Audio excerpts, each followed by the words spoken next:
और अब हमारे साथ नए मेहमान जुड़े हैं और वो हमें बताएंगे कि आप अपने घरौंदे को किस तरह से और सजा सकते हैं। हमारे साथ हैं देवाशीष मजूमदार, जो कि हैं आर्किटेक्ट। देवाशीष जी, आपका स्वागत है हमारे स्टूडियो में। देवाशीष, जैसे कि हमने ये घर देखा पूजा का, जब आपने इसको बनाया, जब आपने इसको डेकोर किया, बताया उनको कि किस तरह से इसको बनाना चाहिए, क्या क्या वो चीजें जो आपके जहन में थी? जी देखिए, पहली बात तो ये कि हम जो भी चीज डिजाइन करने जाते हैं, सबसे पहले ये देखते हैं कि क्लाइंट की रिक्वायरमेंट्स क्या हैं, और सिर्फ फिजिकल रिक्वायरमेंट्स ही नहीं, उनकी एस्पिरेशंस या उनके क्या वो करना चाहते हैं वो क्या हैं।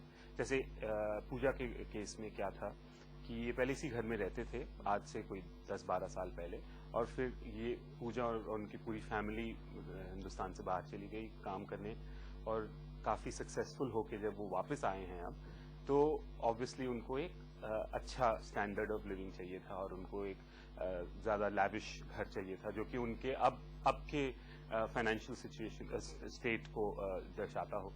सो उन्होंने इसी घर को हमने इस तरह से बनाने की कोशिश की कि जो because it's a small house, मतलब छोटा प्लॉट है, फिर भी हम चाहते थे कि जब कोई अंदर आए उसको एक स्पेस का फीलिंग आए। So there should be a feeling of space. So हमने क्या किया कि काफी बीच की दीवारें तोड़ दी, हटा दी, एक कंटिन्यूटी ऑफ स्पेस रखी कि जहां भी आप हैं, आप हर वक्त उस स्पेस में तो हैं ही, और भी 2-4 स्पेसेस इधर उधर से उनकी झलक आपको दिखती रहे।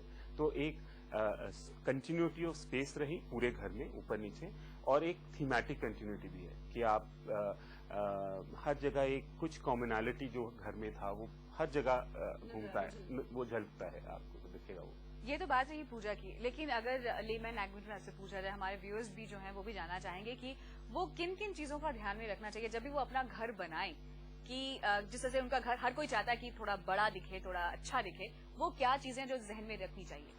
देखिए सागरिका, इस मामले में 2 सिचुएशंस होती हैं। एक तो ये कि आप बिल्कुल ही अपना नया घर बनाने जा रहे हैं, ओके, उसमें कुछ अलग पैरामीटर्स होती हैं, कुछ और दूसरा सिचुएशन ये होता है कि आपके पास ऑलरेडी एक घर है, आप उसको रीडेकोरेट करना चाह रहे हैं।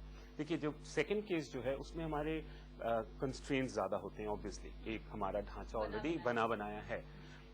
उस केस में अगर आप मुझसे पूछ रही हैं तो मैं ये कहूंगा कि अपनी रिक्वायरमेंट्स बहुत अच्छे से सोच के उसको लिस्ट डाउन करें कि आपको मिनिमम क्या क्या चाहिए। और मैं वर्ड मिनिमम का इस्तेमाल इसलिए कर रहा हूं क्योंकि अक्सर ये पाया जाता है कि लोग सोचते हैं हम ये भी कर लेते हैं और थोड़ा वो भी कर लेते हैं, और वो किसी और के घर जाते हैं, उनको कोई अच्छी चीज नजर आती है तो सोचते हैं ये भी कर लेते हैं। एज अ रिजल्ट क्या होता है, एक तो जगह उतनी है, उसमें सारी इतनी रिक्वायरमेंट्स डालते हैं तो वो सब कुछ छोटा बड़ा होने लगता है, और उसके अलावा there is a mishmash of ideas, वो ना क्लैरिटी नहीं आती है। एज अ रिजल्ट जो आपके घर आते हैं या जो स्पेस है वो बहुत क्राउडेड और क्लॉस्ट्रोफोबिक लगने लगता है, और सब कुछ छोटा लगने लगता है। वेयरएज आप छोटे से छोटे स्पेस को अगर जरा नाइसली अच्छी तरह करें तो वो बहुत वास्ट और स्प्रेड आउट लग सकता है। सो आइडिया, सबसे मेन चीज ये है कि आप अपने आप को सोचें कि आपको मिनिमम क्या चाहिए और उस तरह से करना शुरू करें। क्या इनमें रंगों का भी कोई प्रभाव रहता है? रंगों का तो बहुत बहुत ज्यादा प्रभाव है, जो कि अक्सर लोग नहीं समझ पाते हैं। लोग काफी तरह तरह के रंग मिक्स कर देते हैं, एक तरह से मैचिंग नहीं करते हैं, कलर पैलेट नहीं यूज करते हैं। इस मामले में, इस छोटे समय में मैं सिर्फ यही कहना चाहूंगा, एक बड़ा आसान तरीका ये है कि आप लाइट बेस कलर्स को मानते चलें। जैसे बेज है, लाइट क्रीम है, ग्रे है, व्हाइट है, जो लाइट कलर्स हैं बेसिकली सबको वो रखिए।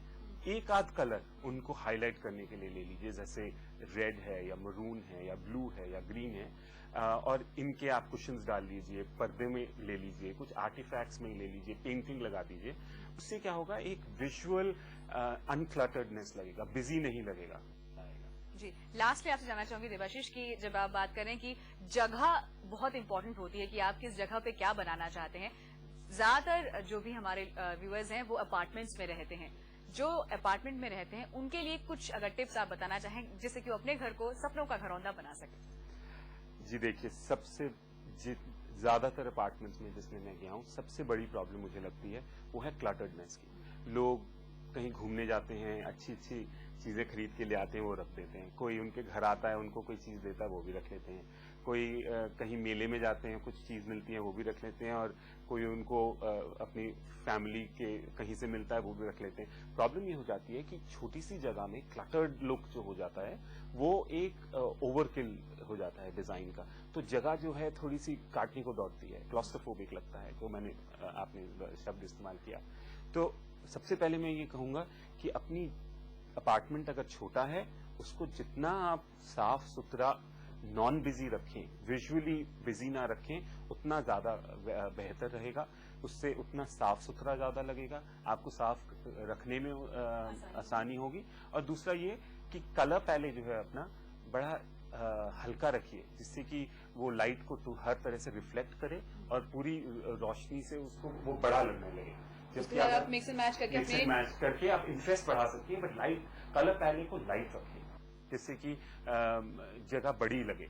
वेरएज़ अगर आप डार्क कलर्स इस्तेमाल करेंगे वो ना लाइट को सोक अप कर लेती है और छोटी लगती है। जैसे अगर आपकी दीवार है, आप उसको डार्क करेंगे तो वो आपकी तरफ चला आएगा, वेरएज़ विजुअली ऑफ कोर्स, और अगर आप उसको लाइट रखेंगे तो वो रिसीड कर जाता है। We should keep in mind before decorating their house. शुक्रिया देवाशीष, आप स्टूडियो में आए, आपका बहुत बहुत धन्यवाद। और इसी के साथ अंत में आ चुके हैं हमारे सेगमेंट के। यहाँ पे लेंगे एक छोटा सा ब्रेक और ब्रेक के बाद आपको लेकर चलूंगी एक मुट्ठी आसमान में।